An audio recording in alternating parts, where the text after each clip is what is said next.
কখনোই আশা হয়নি, কারণ যেটা আমি অলরেডি ক্যাপশনে আসলে দেওয়া হয়েছে। এবার বোরকা পরে নতুন রূপে আমেরিকা থেকে লাইভে এসে ভক্তদের সুখবর দিচ্ছেন বুবলি। প্রিয় ভিউয়ার্স, তারই বিস্তারিত জানাবো আজকের এই ভিডিওতে। আপনাদেরকে না জানাই, আমার কাছেই মনে হচ্ছিল যে না, আমি আমার পক্ষ থেকে দরকার। কি এমন সুখবর যার জন্য লজ্জায় নিজের মুখ লাল হয়ে যাচ্ছে?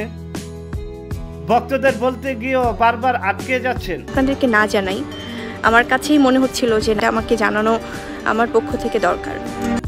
চোখে মুখে লজ্জার ছাপ নিয়ে আবারও মা হতে যাচ্ছেন তিনি। এটা আমাকে জানানো আমার পক্ষ থেকে দরকার।